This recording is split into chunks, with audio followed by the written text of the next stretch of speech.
வாழ்க வையகம், வாழ்க வையகம், வாழ்க வளமுடன்.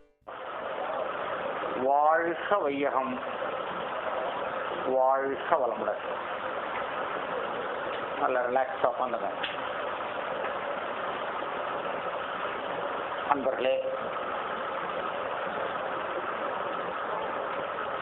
இப்பொழுது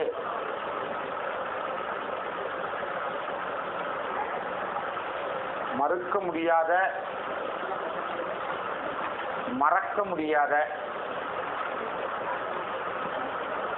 ஒரு சீரிய சிந்தனையை நாம் தெளிவுபடுத்திக் கொள்ள இருக்கின்றோம்.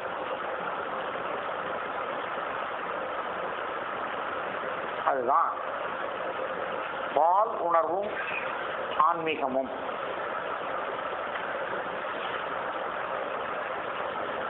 ஆரம்ப நிலையிலே 3 நாட்கள் அகத்தாய்வு என்ற நிலையிலே இந்த பாடமானது பாடத்திட்டத்தில் இடம்பெற்றிருந்தது. இடைக்காலத்தில் இந்த பாடத்தை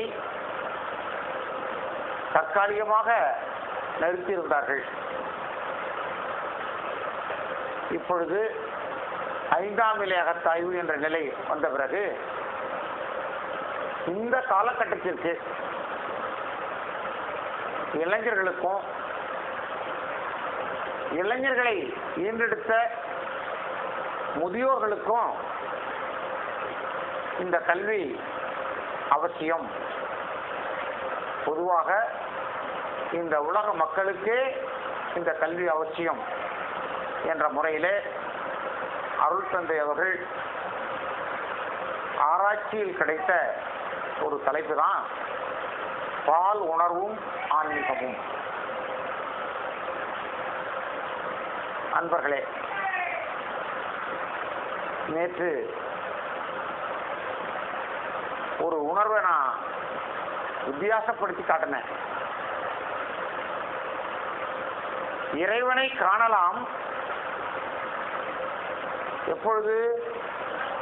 இறை உணர்வு பெற்ற பிறகு. அப்ப அந்த உணர்வு என்ற வார்த்தைக்கு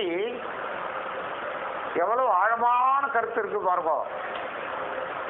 அதே அடிப்படையில தான் பால் உணர்வு.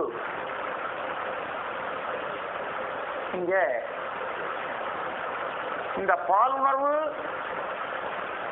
என்பதை தான் ஆங்கிலத்தில் செக்ஸ் எஜுகேஷன் என்று சொல்வார்கள்.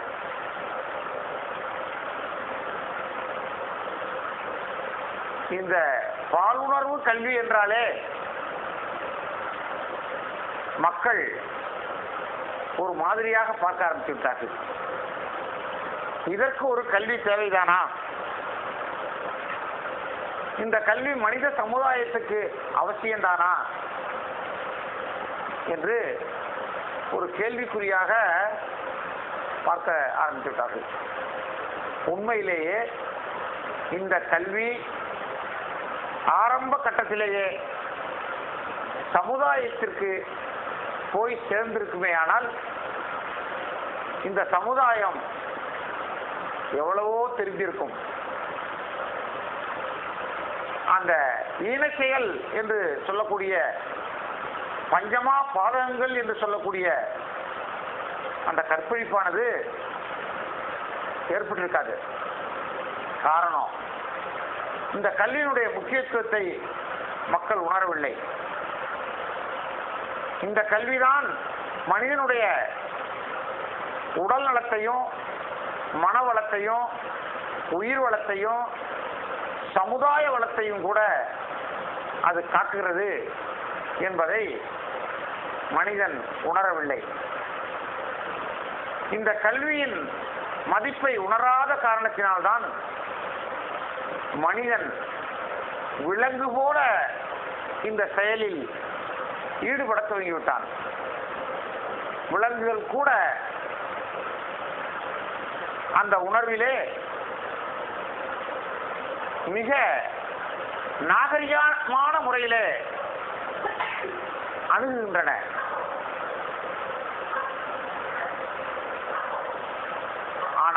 இந்த மனித சமுதாயம் இக்கல்வி இல்லாத காரணத்தினாலே இந்த உணர்வை,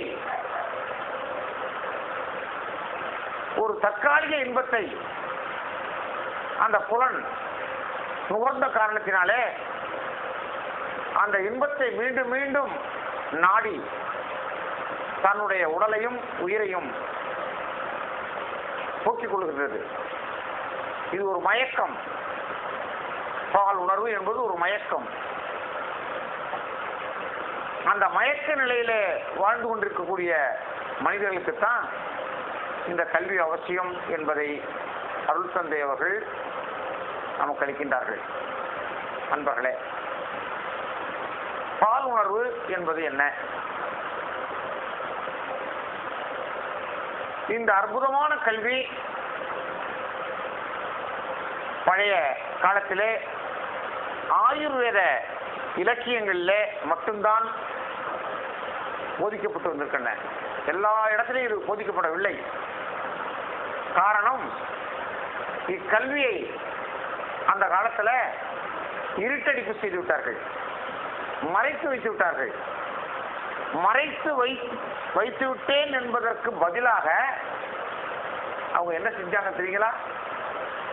உணர்ச்சி ஊட்டக்கூடிய புத்தகங்கள், உணர்ச்சி ஊட்டக்கூடிய படங்கள், உணர்ச்சி ஊட்டக்கூடிய திரைப்படங்கள், இவற்றையெல்லாம் காட்டி அது பாலுணர்வு கல்வி என்பதாக வெளிக்கொண்டு விட்டார்கள். இன்னைக்கு சமுதாயத்தில் எத்தனை புத்தகங்கள் மறைமுகமாக விற்பனையாகி கொண்டிருக்கின்றன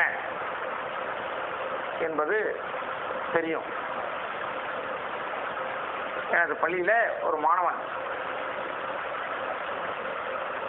ஒரு நோட்டு புத்தகத்திலே ஒரு புத்தகத்தை வைத்துக் கொண்டு படித்துக் கொண்டிருந்தான். ஏதோ நோட்டு புத்தகம் தான் படிக்கிறான்னு நாங்கள் டெய்லி நினைச்சிட்டு இருந்தோம்.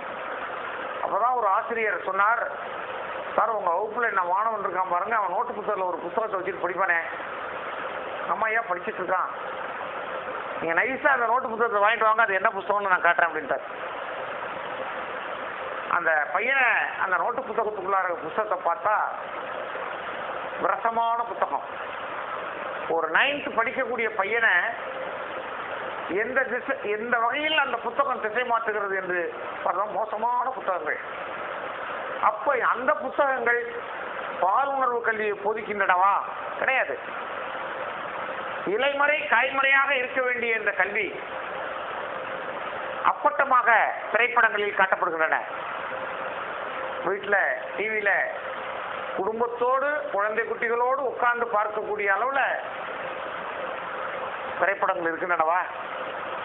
சாமி வேதனைப்படுறார். ஒரே ஒரு படத்தை பார்த்துட்டு வந்து ஒரே ஒரு படம் பார்க்க போயிருக்கிறார். திரைப்படம் சாமி பார்க்காமல பார்த்திருக்கார். அந்த திரைப்படத்துல அரை குறையான ஆடையான அந்த பெண்ணை பார்த்து, அந்த பெண் பலர்கான ஆடவரோடு கைகோர்த்து ஆடும் அந்த காட்சியை பார்த்து எழுதியதுதான் இந்த பாலுணர்வு கல்வி. இந்த திரைப்படம் தேவைதானா? பாருங்க, எல்லாம் சுவாமியினுடைய அனுபவம். அனுபவத்துலதான் மனிதனுக்கு எது தேவை எது தேவையற்றது என்று கண்டுபிடித்தார். அப்போ அந்த காலத்துல மனித இனம் இத முக்கிய கல்வியாக கருதவில்லை. அந்த காலத்துல பொழுதுபோக்கு நிகழ்ச்சிகளே மக்களுக்கு கிடையாது. நீங்க நினைக்கலாம், பழைய காலத்துல ஒரு நபருக்கு சொல்லுவாங்க, எங்க ஊர்ல அந்த அம்மா களப்புள்ள பெத்தவடா, எத்தனை புள்ள? களப்புள்ள பெத்தவம்மா. களப்புள்ளன்னா எத்தனைங்க? 12 களம்னா 12 மரக்கா. அந்த காலத்துல பொழுதுபோக்கு என்பது கிடையவே கிடையாது மக்களுக்கு. இது ஒன்றிதான் அவர்களுக்கு ஆத்ம திருப்தி, பொழுதுபோக்கு. தாம்பத்தியம் என்பதுதான் உங்களுக்கு ஒரு வழிகாட்டி. ஆகையினால அந்த காலத்துல மக்கள் இந்த மற்ற இதர நிகழ்ச்சிகள் இல்லாத காரணத்தினால அதை முக்கிய பொழுதுபோக்காக அவர்கள் வைத்துக் கொண்டார்கள். ஆனா இந்த காலத்துல எவ்வளவோ அறிவுள்ள புத்தகங்கள் இருக்கின்றன, எவ்வளவோ உடல்நலத்தை பாதுகாக்கக்கூடிய விளையாட்டுகள் இருக்கின்றன, அறிவை கூர்மையாக்கக்கூடிய சிந்தனை செயல்கள் எத்தனையோ இருக்கின்றன. ஆகையினாலே மனிதன் ஏன் இன்றும் அந்த திசையிலே திசை மாறி போய் கொண்டிருக்கின்றான் என்றால், கருத்தொடராக வந்த அந்த பதிவு மனிதனை விட்டு வைக்கவில்லை. அந்த கருத்தொடராக வந்த பதிவு தான் இந்த பால் உணர்வில் மோகத்தையும் மோசத்தையும் உண்டாக்குகின்றது. எனவே அந்த காலத்தில் வாழ்ந்த அந்த மகான்கள் ஒரு சில இடங்களில் இந்த கல்வியை பற்றி குறிப்பிட்டிருந்தாலும் அது மறைக்கப்பட்டு விட்டது. வியாபார நோக்கத்தோடு வாலிபருடைய மனமறிந்து இளம் சிறாருடைய மனமறிந்து கவர்ச்சிகரமான படங்கள், கவர்ச்சிகரமான வார்த்தைகள் இவற்றை புத்தகத்தில் அச்சிட்டு அது பாலுணர்வு கல்வி, செக்ஸ் எஜுகேஷன் என்ற பெயரை கொடுத்து கொண்டு வச்சுட்டாங்க. இன்னைக்கு சமுதாயத்தில் உள்ள புள்ளி விவரம் எடுங்க. ஒரு காலத்தில் ஒரு பெண் வயசுக்கு எப்போ வருவா? எத்தனை வயசுக்கு வருவாங்க அந்த காலத்தில்? 16 வயசு. அதுதான் பருவமான வயசு, அதுதான் நல்ல காலம்னு சொல்லுவாங்க. இப்ப பெண் குழந்தைங்க எத்தனை வயசுக்கு வருதுங்களா? 8, 9, மேக்சிமம் 10க்கு தாண்டது கிடையாதுங்க. என்ன காரணம்னு உங்களுக்கு தெரியுமா? திரைப்படங்கள் தான் காரணம். சில பேர் சொல்லுவாங்க, தெரியாதவங்க, அது நல்லா தின்னுட்டு அதுக்குள்ள வயசுக்கு வந்துடுச்சு. அது அறியாமை. மனதில் எழக்கூடிய அந்த உணர்ச்சி எண்ணங்கள் தான் அங்க பால் உறுப்புகளை தூண்டப்பட்டு, பழம் இருக்குது, காய் இருக்குது, தானா படுத்தா அந்த பழம் எவ்வளவு ருசி. இப்ப ஏதோ மாம்பழம்லாம் கண்ணு வச்சு பழுக்க வைக்கிறாங்களாம், அதனால சில வியாதி வர்றாங்க, ஏதோ கெமிக்கல் வச்சு. அதுபோல 16 வயதில் பரிபக்குவமான அந்த முதிர்ச்சி அடைந்து பருவமடைய வேண்டிய அந்த பொண்ணு திரைப்படங்களையும் இந்த உணர்ச்சி ஊட்டப்படக்கூடிய கதைகளையும் பார்த்து பார்த்து பார்த்து அந்த உள்ளுக்கு இருக்கிற உறுப்பு வெம்மி புடைச்சிடுது, பூரிப்படைஞ்சிடுது. அது என்ன அர்த்தம்? பிஞ்சிலே பழுத்த பழம், பழுத்த காய். இது வாழ்க்கையில் எப்படி இருக்கும் கணிச்சு பாருங்க. 9 வயசுல வயசுக்கு வந்துடுது, உடனே அதுக்கு 11 வயசுல 13 வயசுல திருமணம். உடல் உறுப்புகள் வாயிலாக நம்ம பார்த்தாலும் சரி, மன வளர்ச்சியில நம்ம பார்த்தாலும் சரி, அது கணவனோடு ஒத்து வாழுமா? நினைச்சு பாருங்க. இப்படிப்பட்ட வாழ்க்கைப்பட்ட பெண்கள் தான் இன்னைக்கு துன்பத்துல வாழ்ந்து கொண்டிருக்குது. அது 18 வயசுக்குள்ளார 2-3 குழந்தைகளை பெற்றுடுது, உடல்ல வலுவிழந்து போயிடுது. இதெல்லாம் என்ன காரணம் அப்படின்னா, சமுதாயத்தில் இன்று இந்த பால் உணர்வு கல்வியை வியாபாரமாக்கி விட்டார்கள். இதெல்லாம் மகரிஷி பார்க்கிறார். அதுல உள்ள உண்மை தத்துவம் என்ன அன்பர்களே? இந்த பால் உணர்வு என்பது இயற்கையானது. அது எப்படி இயற்கையானது என்பதை நம் அறிவியல் கண்கொண்டு பார்த்தால் நம்ம ஆதி நிலைக்கு போகணும். ஏன்னா ஆதி நிலையை தான் நேற்றிலிருந்து நான் இயற்கை இயற்கைன்னு சொல்லிட்டு இருக்கோம். அந்த ஆதிநிலையாகிய இயற்கை நிலை இறைத்துகளாகி விண்ணாகி தொடர்ந்து தன்மாற்றங்களை பெற்று பஞ்சபூதங்களாகி 5 அறிவரை விலங்காக மாறி 6வது அறிவாக மனம், அந்த மனத்துக்கு அடித்தளமான உயிர், அந்த உயிர் என்று சொல்லக்கூடிய அந்த ஆற்றல் தான் விண். அந்த விண் எங்கே தங்கி உள்ளது என்று பார்த்தா, அந்த பால் உணர்வை தாங்கக்கூடிய ஜீவ வித்து குழம்புக்குள்ளாரதான் அந்த உயிர் தங்கி இருக்குது. செமன். நம்ம சாப்பிடுற சாகாரத்தை 7 தாதுக்களாக பிரித்து 7வது தாது ஏற்படக்கூடிய அந்த விந்துநாதம் இருக்கே, அதுலதான் அந்த விண் என்ற உயிர் மிதந்து கொண்டிருக்கிறது. இப்ப இது அறிவியலா வேற ஏதாவது விளக்கங்களா? அது அறிவியல் விளக்கம் தான். வேற எந்த விளக்கமும் கிடையாது. அப்ப அந்த விண் என்ற உயிர் ஆற்றல் அந்த ஜீவ வித்து குழம்புக்குள்ளார மறைந்து விழுந்து கொண்டிருக்கின்றது. ஒரு உதாரணம் நான் சொல்றேன். தயிர் உர குத்திட்டீங்க, உர போட்டாக்கி தயிரா இருக்குது, அப்படியே கெட்டியா இருக்குது. அதுக்குள்ளார வெண்ணெய் இருக்கா இல்லையா? வெண்ணெயை பார்க்க முடியுதா? மறைஞ்சி இருக்குது. எப்போ வெண்ணெயை பார்க்கலாம்? கடையும் போது வெண்ணெயை பார்க்கலாம். அதுபோல அந்த ஜீவ வித்து குழம்புக்குள்ளார லைஃப் ஃபோர்ஸ் என்று சொல்லக்கூடிய உயிர் அணுக்கள் மிதந்து கொண்டிருக்கின்றன. மிதப்பது மட்டும் அல்ல, சுழன்று கொண்டிருக்கின்றன. அங்க விண் என்ன பண்ணுச்சு? ஆகாயத்துல சுத்தினுச்சு. சுத்தினத்தினால என்ன சக்தி வெளியே வந்தது? காந்த சக்தி வெளியில வந்தது. படிச்சுட்டீங்க நீங்க எம்பிஏ. விண் சுழற்சியில ஏற்படக்கூடிய அலைதான் காந்தம். அதே விண்ணுதான் இந்த ஜீவ வித்து குழம்புக்குள்ளார சுழலுது. அப்போ அதுல இருந்து என்ன வரும்? காந்தம் வரணும் இல்லைங்களா? காந்தம் வருமோ இல்லையோ? அந்த காந்தம் தான் உடல்ல உற்பத்தி ஆகிற காரணத்தினால ஜீவ காந்தம் என்று பெயர். நல்லா நீங்க ஞாபகம் வச்சுக்கணும். வெளியில உள்ள காந்தம் வான்காந்தம், உடல்ல உள்ள காந்தம் ஜீவகாந்தம். ஏன்? உயிரே காந்தமாக வருகிறது. ஜீவன்னா உயிர். உயிரிலேருந்து வரக்கூடிய அலை காந்த அலை. அந்த காந்த அலை தான் இந்த உடலை நடத்துகிறது. இல்லைன்னு யாராவது சொல்ல முடியுமா?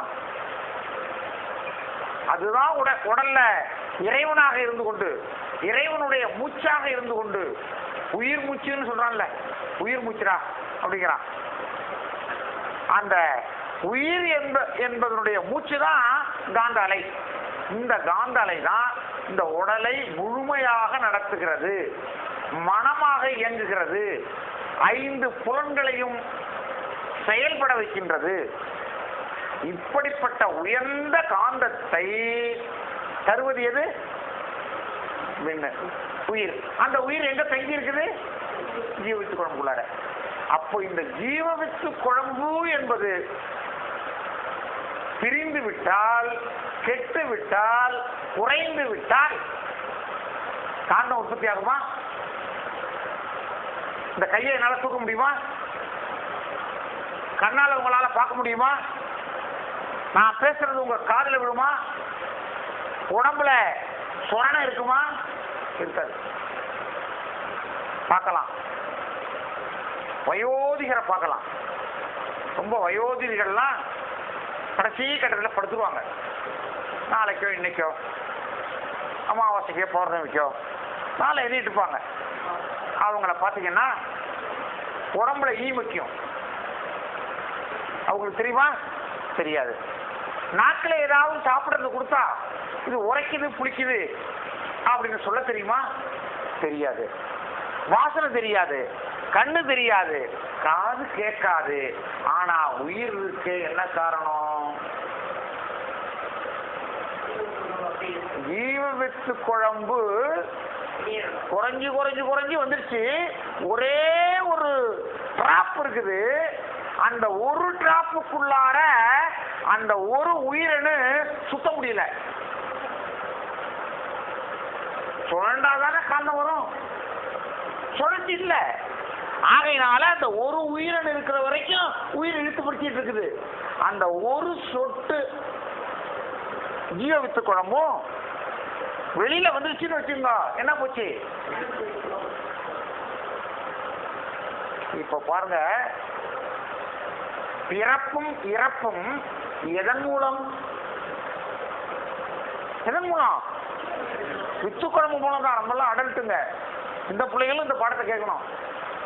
நீங்க கூட நினைக்கலாம், இந்த வயசுல எங்களுக்கு ஏன் சார் இதெல்லாம், நாங்கெல்லாம் புத்தி பழுத்து உட்கார்ந்துருக்கோமே அப்படி நீங்க நினைக்கலாம். நீங்க தான் உங்க பிள்ளைகளுக்கு சொல்லணும் இதை பத்தி.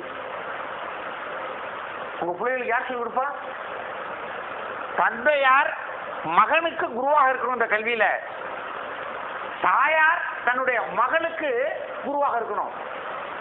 ஏன்னா இந்த கல்வி தெரியாம தான் இன்னைக்கு பிள்ளைகளும் பெண் பிள்ளைகளும் இன்னைக்கு பேப்பர்ல படிச்சு பாருங்க, பல விஷயங்கள் இருக்குது இன்னைக்கு பேப்பர்ல. படிச்சுட்டு நல்லா அதை பற்றி தான் நடத்த போறோமே, இன்னைக்கு அது மாதிரி விஷயங்கள் நிறைய இந்த பேப்பர்ல இருக்குன்னு பார்த்து வந்தேன். அப்போ என்ன என்ன காரணம்? படிக்கிற மாணவன் படிக்கிற மாணவி 2 பேரும் சேர்ந்து போயிடுறாங்களாம். ஏன் இந்த கல்வியினுடைய தாற்பயம் தெரியல. எவ்வளவு நம்ம சக்தியை இழக்கிறோம்னு அந்த குழந்தைகளுக்கு தெரியல. ஆகையினாலதான் இந்த முதியவர்களாகிய நாம் இந்த கல்வியை தெரிந்து கொண்டால் நமது பிள்ளைகளுக்கு பக்குவமாக விஞ்ஞான ரீதியில் அந்த குழந்தைகளுக்கு எடுத்து சொல்லணும். சில நேரங்கள்ல வகுப்பறையில இந்த பொம்பளை பிள்ளைகள்லாம் கஞ்சி பேசணும். ஒரு கூட்டம் கூட்டிடும். நம்ம உட்காந்துருக்கும் போது என்னன்னு கூப்பிட்டு கேட்போம், சார் அந்த பொண்ணு வயசுக்கு வந்துட்டா சார், ஓன்னு கத்திட்டு இருக்கா சார். இந்த பொண்ணு வயசுக்கு வந்தோடனே ஏன் கத்துது? என்ன காரணம் சொல்லுங்க பார்ப்போம். தாய் தான் காரணம். ஏன் தாய் தகுந்த வயதுல அந்த பிள்ளைக்கு இந்த கல்வியை சொல்லிக் கொடுக்கல? அம்மா நானும் உன்னாட்டம் இருந்தப்போ எனக்கு இது இயற்கை, நீ அதை கண்டு பயப்படக்கூடாது, அச்சப்படக்கூடாது. உனக்கு இப்போ எப்போ எந்த நேரத்திலையும் உனக்கு இந்த பருவம் என்பது வெளிப்பாடு அடையும். அதனால நீ பயப்பட்டுறாத, உடனே நீ வீட்டுக்கு வந்துரு, நாங்க பாதுகாத்து உனக்கு என்ன செய்வோம் எல்லாம் செஞ்சுவோம் அப்படின்னு இந்த தாய் அந்த பருவம் எழுதக்கூடிய பருவத்தில் அந்த தாய் சொல்லி கொடுத்தாருன்னா அன்னைக்கு அந்த குழந்தை பள்ளிக்கூடத்தில் விரக்தி அடைஞ்சிருக்குமா? நினைச்சு பாருங்க. அதுல அச்சம் எவ்வளவு அச்சம்ன்றது உங்களுக்கு தெரியாது சைக்காலஜி படி. அதை பார்த்து மிரண்டதுன்னு வச்சுக்கோ, ஏதோ நம்ம உடல்ல ஏற்பட்டு விட்டது, ஏதோ நடக்க முடியாத விபரீதம் நடந்து விட்டதுன்னு அந்த பெண் குழந்தை பயந்ததுன்னா அந்த பயமே பிற்காலத்தில் அதுக்கு குழந்தை எல்லாம் போயிடும். அப்ப அந்த கல்விக்கு யார் ஆசான்? தாய் தான் ஆசான். அவங்களுக்கு அதான் அதனால தாய் சொல்லி கொடுக்குறோம். இப்போ அது பல குடும்பங்கள்ல ஐயோ அதுக்குள்ள வயசு வந்துட்டாலே அப்படிங்கிற ஒரு ஏக்கம் இருக்கும். ஐயா சொல்றது ஒரு வகையில உண்மைதாங்க. இது அதுக்காகத்தான் இந்த கல்வியை எல்லாருக்கும் சொல்லி கொடுக்குறோம் பெரியவர்களுக்கு.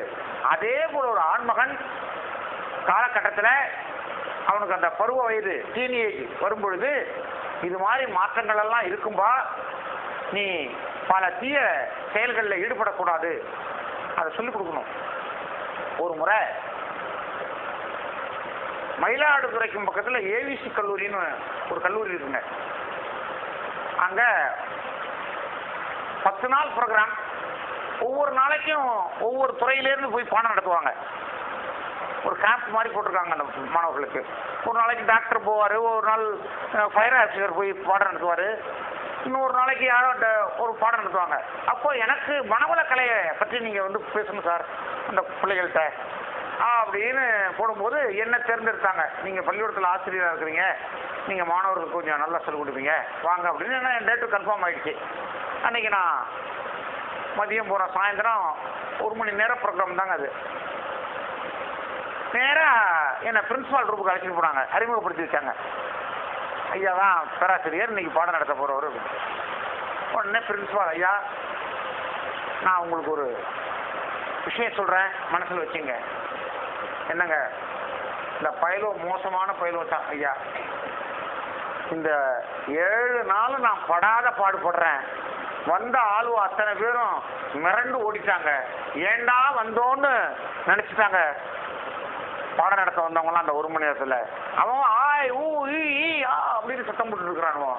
ஏதோ நீங்களும் வந்துட்டீங்க, எதை கண்டுக்காதீங்க, உங்களால் முடிஞ்சது சொல்லிட்டு நீங்கள் காங்க அப்படின்னு எனக்கு அட்வைஸ் பண்றாருங்க. அப்பதான் சொன்னேன், ஐயா நீங்க ஒன்னும், நீங்க மாணவர்களை பத்தி எனக்கு தெரியும், நானும் உயர்நிலை பள்ளியில் ஆசிரியர் தான் இருக்கேன். நீங்க பையன்களை என்னிட்ட கொடுத்துட்டு நீங்க போடுங்க, நான் பாத்துக்கிறேன்ட்டேன். என்ன இவர் இப்படி சொல்றாரு அப்படின்ட்டு கிளாஸுக்கு அழைச்சிட்டு போனாரு, அறிமுகப்படுத்தினாரு. பிரின்சிபால் கொஞ்சம் ஆளி உட்காந்துருப்பேன்னு உட்கார்ந்தார். நான் எந்த சப்ஜெக்டை தொட்டங்க? இந்த சப்ஜெக்ட் தான் தொட்டேன். வித்தினது பெருமைன்னு டாபிக் கொடுத்தேன். உயிர் சக்தியின் பெருமை அப்படின்னு டாபிக் கொடுத்து பேச பேச பேச பேச பேச எல்லா மாணவர்களையும் நான் பார்த்துக்கிட்டே வரேன். பல மாணவர்கள் கதறி கதறி அழுகிறார்கள். 1 மணி 1:15 1.5 மணி நேரம் பேசினேன். பிரின்சிபால் அப்படியே அவரும் வாயான்னு பார்த்துட்டு இருக்காரு. ஏன்னா அவருக்கே தெரியாது இந்த கேள்வி. பேசி முடிச்சேன்.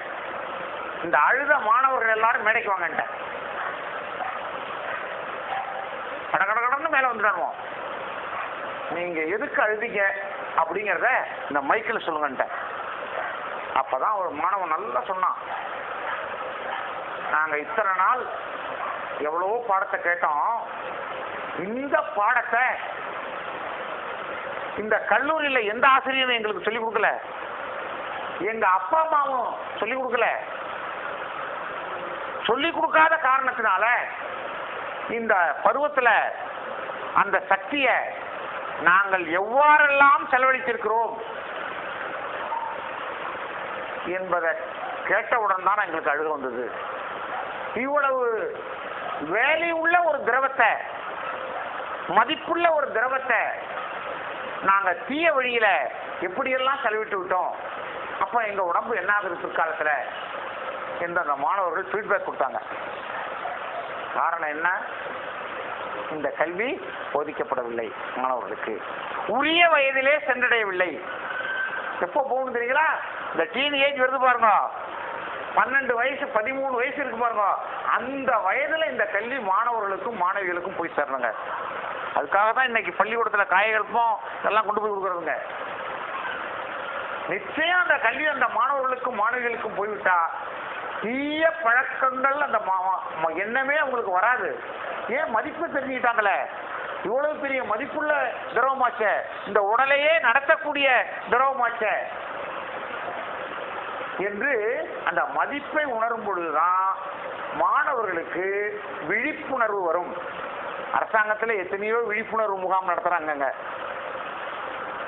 என்னங்க, எய்ட்ஸ் விழிப்புணர்வு முகாம் நடத்துறாங்க. இந்த அடிப்படை தத்துவத்தை யாராவது சொல்லி கொடுக்குறாங்களா? நினைச்சு பாருங்க. அப்ப இந்த அடிப்படை தத்துவம் தெரிந்தவங்க யாருன்னா மனவள கலைஞர்கள் தாங்க தெரிந்தவங்க. அவங்க தான் அந்த எய்ட்ஸ் முகாமுக்கு முதல்ல போதகரா கொண்டு போகணுங்க. வரும் காலம், வரும், நிச்சயம் வரும், வராம இருக்கவே இருக்காது. அப்போ குறிப்பிட்ட காலத்துல குறிப்பிட்ட வயதுல அந்த பிள்ளைகளுக்கு அந்த கல்வி போயிடுச்சுன்னு வச்சுங்களேன், தாராளமா அவங்க முன்னேற்றம் அடைவார்கள். இந்த கல்வியை முதன்மை கல்வியாக அவர்கள் எடுத்துக்கொள்வார்கள். வாழ்க்கைக்கு தேவையான அத்தனை வசதிகளும் இந்த கல்வியில் தான் இருக்கு என்பதை புரிந்து கொள்ளும் பொழுது அவங்க அந்த வித்து சக்தியினுடைய மேன்மையையும் சிறப்பையும் உணர்ந்து கொள்வார்கள். அன்பர்களே, இதுல ஏன் அவங்க கெட்டு போறாங்கன்னா செயலுடைய விளைவு அவங்க அறிவதில்லை. ஒரு செயலை செய்தால் இன்ன விளைவு வரும், நல்லது செய்தால் நல்லது விளையும், கெட்டது செய்தால் கெட்டது விளையும் என்ற செயல் விளைவு அந்த இளம் பிராயத்தில் உங்களுக்கு தெரியாது. மல்லாக்கப்படுத்திக்கிட்டு எச்சத்து போனா மேல விழும்னு எத்தனை பேருக்கு தெரியுது? சரிங்களா? அதுபோல அந்த செயல் விளைவுகளை அந்த காலத்துல பெரியோர்கள் உணர்ந்திருக்கிறார்கள். இதை செஞ்சா இன்னது நடக்கும், இதை செஞ்சா இன்னது நடக்கும் அப்படின்னு கணித்து மறைமுகமாக வார்த்தைகள் எழுதிட்டாங்க. வேற ஒண்ணும் இல்லை. சொர்க்கம் நரகம் அப்படின்னு எழுதிட்டாங்க. இவன் அதை அப்படியே தப்பா புரிஞ்சுட்டான். சொர்க்கம்னா மேல புஷ்ப பல்லக்கில் போறது, நரகம்னா இங்க கடந்து துன்பப்படுறது. அப்படின்னா இந்த சொர்க்கமும் நரகமும் எங்க இருக்குன்னு அவனுக்கு தெரியல. சொர்க்கம் எங்க இருக்குதுங்க? சுவரகம், மனம்தான் காரணம் இல்லைங்களா? நரகம், நரனுடைய மனதுக்குள்ளார மனிதனுடைய மனம்தான் துன்பமாக மாறுகிறது. அப்போ இன்பமும் துன்பமும் யாரிடத்தில் இருக்குது? மனிதனிடம் இருக்கிறது என்பதை அவன் தெரிந்து கொள்ளவில்லை. அப்போ இந்த கல்வியினால அவன் என்ன செய்யறான்னா தன்னுடைய உண்மையை, தன்னுடைய உடல் தத்துவத்தை அவன் முழுமையாக அறிந்து கொள்கின்றான். அதனாலதான் அந்த காலத்துல ஒரு பாட்டை அழகா பாடி வச்சாங்க. எல்லாருக்கும் தெரிஞ்ச பாட்டு தான். ஆன முதலில் அதிகம் செலவானால் மானம் அழிந்து மதிகெட்டு போன திசை எல்லாருக்கும் கள்ளனாய் ஏழ்பிறப்பும் தீயனாய் நல்லார்க்கும் பொல்லானாம் நாடு. இதுக்கு பொருள் எத்தனை பேருக்கு புரிஞ்சுக்கிட்டாங்க? மேலோட்டமா பார்த்துட்டாங்க. ஆன முதலில் அதிகம் செலவானால், முதல் போட்டு கடை வைக்கிறான், 5000 ரூபாய் போட்டு கடை வைக்கிறான். கடைசியில கணக்கு வழக்கு பார்த்தா லாபமே இல்லை. 6000 ரூபாய் 1000 கை பிடிக்குது. இப்படி கணக்கு போட்டு பார்த்துட்டான். ஆனா உண்மை என்ன தெரியுங்களா? நம்ம உயிர் சக்தி தான் சொல்றான். ஆன முதல் இந்த உடம்புல வளர்ந்து வயோதிகம் வந்து இறக்குற வரைக்கும் இறைவன் இந்த முதல் நம்ம கொடுத்துருக்கான். இறக்குற வரைக்கும் இந்த முதல் நம்ம கொடுத்துருக்கான். இதை வச்சுக்கிட்டு நீ உடலை வாழு, உயிர் வாழு, உழ அப்படின்னு கொடுத்துருக்கான். அதை நம்ம என்ன பண்றோம்? குறிப்பிட்ட வயதிலேயே அதை செலவிட்டுறோம். அதனாலதான் முதுமை காலத்துல கஷ்டப்படுறோம். உடல்ல வலுவில்லாம, நடக்க முடியாம, கூன் விழுந்து, கண் பார்வையற்று, சொரணையற்று, இத்தனை நிகழ்ச்சிகளும் ஏன் வருதுன்னா ஆரம்ப காலத்துல செய்த செயலினுடைய விளைவு. இததான் எல்லோரும் உணரணும். அப்ப செயலுக்கு தகுந்த விளைவு இருக்கு. எல்லா செயல்களிலும் சரி, செயல் விளைவு இல்லாத தத்துவங்கள் எதுவுமே கிடையாது. சுவாமிஜி அதுதான் செயல் விளைவா சொல்லுவார்.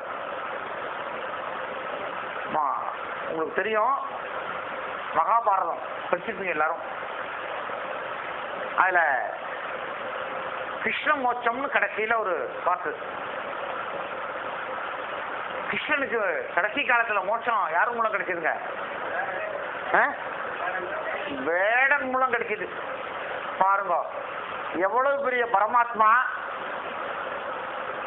அவர் பாருங்க கடைசியில யார் கையினால் அடிபடி செத்தாரு? சாதாரண ஒரு வேடம் கையினால் அடிபடி செத்து விட்டாரு. என்ன காரணம்? அவர் செய்த செயல் கடைசியில விளைவா வந்து சேர்ந்தது. என்ன செயல் செய்தாருங்க? பாரத போர்ல சண்டை. எத்தனாவது நாள் சண்டை? ஆமா, அன்னைக்கு முக்கியமான அஸ்திரத்தை விட போறான். அதுல இருந்து யாரும் தப்ப முடியாது. அந்த அஸ்திரம் வச்சுக்க வாங்கினது வரோம். இது எப்படா விழுறதுன்னு பார்த்தார் பரமாத்மா. நேரா போய், எப்பா எனக்கு ஒரு சத்தியம் பண்ணி கொடு. என்ன சத்தியம்? ஒரு முறைதான் நான் அஸ்திரத்தை பிரயோகிப்பேன், என்கிட்ட சத்தியம் பண்ணி கொடு. அவனும் சத்தியம் பண்ணி கொடுத்துட்டான். வந்தாச்சு. போர்ல சாதி உட்கார்ந்துருக்காரு. என்ன பண்றாரு? அஸ்திரம் வருது. தன்னுடைய உடல்ல உள்ள காந்த ஆற்றல் அத்தனையும் காலுக்கு கொண்டு வர்றாரு, கட்டவரில் கொண்டு வர்றாரு. உயிர் சக்தி அத்தனை எங்க கொண்டு வர்றாரு? கட்டவரில கொண்டு வந்து அந்த ரதத்தை அப்படியே ஒரு அழுத்த அழுத்துறாரு கட்டவரலால. அந்த ரதம் அப்படியே ஒரு அடி கீழே உட்காருது. அங்க எதுக்கு குறி வச்சிருக்கான்? தலைக்கு குறி வச்சுட்டான். ஒரு அடி கீழே போகவும் மேல கிரீடத்தை தட்டி விட்டு போகுது. அதனால சொல்லுவாங்க தலைக்கு வந்தது தலையோட போச்சுடா சொல்றாங்க இல்லையோ. அன்னைக்கு அவர் செய்த செயல் பாருங்க. அந்த கால உயிர் சக்தி ஜாடா கட்டவரில் கொண்டு வந்தாரு பாருங்க, அப்படியே நின்றுச்சு. மேல ஒண்ணு கொண்டு போக முடியல. மாற்றங்கள் ஒன்றே நிலையானது நம்ம படிச்சிருக்கோம். அந்த மாற்றம் நிலையா அமைஞ்சு போச்சு அவருக்கு. அப்போ இன்னொரு காலத்துல ஒரு மரத்துல, அடர்ந்த மரம், அதுல உட்காந்துக்கிட்டு ஃப்ளூட் வாசிக்கிறார் ஆனந்தமா. மரம் இடுக்கு. இந்த வாத்தியக்காரங்க எல்லாம் பாட்டு பாடும்போது இந்த காலை ஆனந்தமா ஆட்டுவாங்க, கையை அப்படி இப்படி இப்படி விடுவாங்க, பாத்துருக்கீங்களா?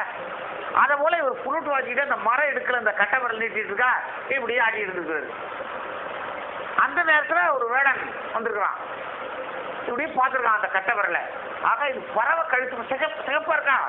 பறவை கழுத்து மாதிரி இருக்குது. உடல் அந்த பக்கத்துல வச்சுட்டு போல இருக்கு. சரியான வாட்டம் தான்.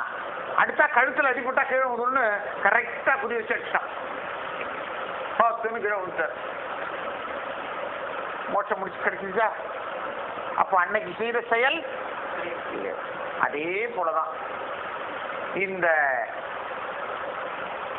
பால் உணர்வுலையும் செய்த செயலுக்கு என்ன உண்டுங்க? சுவாமி சொல்லுவார், இறைவன் ஏன் இதை படைச்சான்? இப்படி ஒரு உணர்வுகளை ஏன் படைச்சான்னா சந்ததி வேண்டுமே.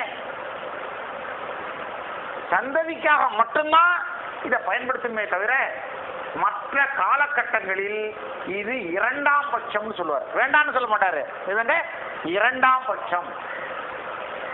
அப்ப அந்த உணர்வுகளை கட்டுப்படுத்தி, உணர்வு இருக்கும் எப்படி அப்படின்னா, இது அறிவியல் மூலமாக, அறிவியலோட இதை விளக்கணும்னா நீங்க தெரிஞ்சுக்கலாம். அந்த வித்து குழம்புல உயிரணு சுழலுது, சுத்திட்டே இருக்குது, நாம உற்பத்தி ஆகிட்டே இருக்குது. இந்த வித்துப்பை இருக்குதே, அதுல 15 நாட்களுக்கு ஒரு முறை அந்த வித்துப்பை நிரம்பிடும். எவரி 15 days நம்ம சாப்பிட்ற ஆகாரத்திலிருந்து ரசமாக்கப்பட்டு அந்த 7 தாதுக்களாக 7வது தாதுக்களாக வருது, அது அந்த வித்துப்பை நிரம்பிடும். நிரம்பிட்டா அங்க இருக்கிறதுக்கு வழி இருக்கா? கிடையாது. ரெண்டாவது அணுக்கள் வேலை சுழலுது. இந்த சுழற்சியில ஏற்படக்கூடிய உரசல் என்ன பண்ணுதுன்னா அந்த பைய விட்டு வெளியே தள்ளிடுது, பைய விட்டு வெளியில தள்ளுது. அப்ப வெளியே வரும்போது அந்த உரசலோட வருது பாருங்க, அந்த உரசல்ல ஏற்படக்கூடிய ஒரு உணர்வு தான் பால் உணர்வு. மகிழ்ச்சி அற்புதமா விளக்குவாருங்க. இது எப்படி அப்படின்னா அது உதாரணம் சொல்லுவாரு. என்ன உதாரணம் சொல்லுவார் பாருங்க, சொரிசரங்கு. கையில சொரிசரங்கு வந்துருதுங்க, என்ன பண்றோம்? எவ்வளவு ஆனந்தமா இருக்கு, ஸ்பீட் அதிகரிச்சிடும், இதெல்லாம் ஸ்பீட் அதிகரிச்சிடும், நோண்டி விட்டுருவான், ரத்தம் வரும். அதுக்கப்புறம் எரிச்ச சாமி சொன்னாருங்க சபையில் உட்கார்ந்து. அப்போ ஆரம்பத்துல இன்பமாக இருந்தது, பின்னாடி என்ன ஆகுது? துன்பமா மாறுது போறா. அதே போலதான் இந்த வித்து கழிவு என்பதும். இந்த உரசல்ல ஒரு தடவை இன்பத்தை அனுபவிச்சான் பாருங்க, அந்த இன்பம் அவன் கர்மீயத்துல பதிஞ்சிருச்சு. ஒரே ஒரு தடவை தான் அவனுக்கு அந்த உரசல்ல வெளியே இருந்துச்சு, அந்த ஒரு இன்பம் அவனுடைய கருமையத்துல பதிஞ்சிருச்சு. இது நிரந்தரமான இன்பமா?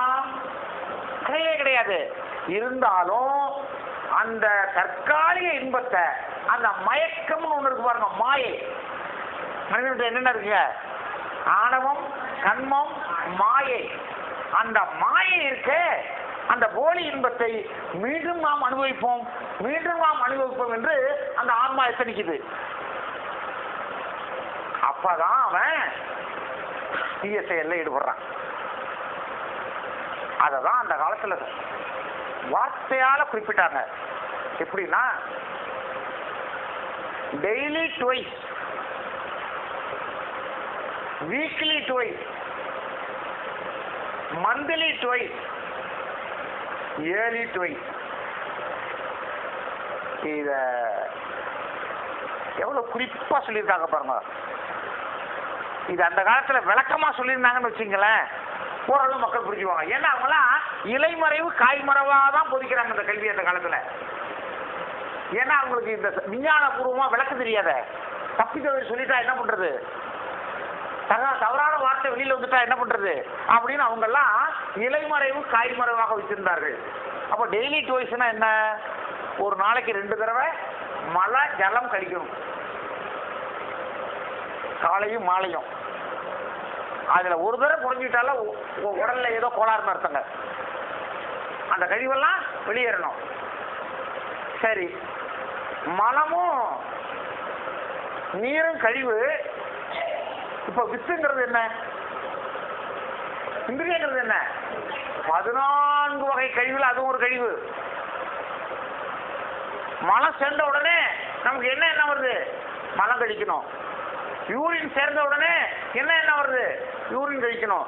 அதே போல இந்த வித்துப்பை நிரம்பிய உடனே, ஏற்கனவே பதிவாயிருக்கும் இல்லையோ, உடனே அந்த இன்பத்தை அனுபவிக்கணும்னு அதுவும் ஒரு கழிவு தான். அப்போ டெய்லி ட்வைஸ், வீக்லி ட்வைஸ், வாரம் 2 முறை ஆயில் பாத் எடுத்தல்.